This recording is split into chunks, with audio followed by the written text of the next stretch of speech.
you realize that there is a secret of leadership in a coin? Well, when we are looking at a coin, especially when it's laying on the table flat, it is very easy that we look at one part of it which is on the surface and overlook what is beneath it. And the thing is that everything in this world is of a duality. In the Eastern philosophy, we say that there's a yin and yang. So if you just look at one surface of it, then it is dangerous in the sense that it can lead to poor judgment. And here I'd like to give a scenario which is more a kind of team management, but the same principle applies to everything else in management. Now, when we manage a team and when we interact with the team member, chances are that we would deal with them in one setting, probably in the office.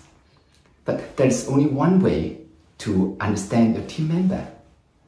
Sometimes, in order for you to have a more complete picture of your member's personality, it will be important for you to flip the coins, in the sense that you may have to get yourself to see them and interact with them in a different setting. I used to work with a developer. He's a very quiet person, a man of few words. It's very difficult to get him to say anything more than what he needs to say. But on one occasion when I had the opportunity to dine with him together with other colleagues, then I realized that actually he was a very interesting person. He was humorous.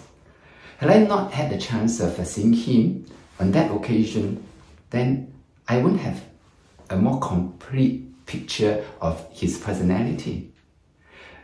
And it was yet an occasion when it was a family day. Then I realized that actually he was also a very doting and loving father.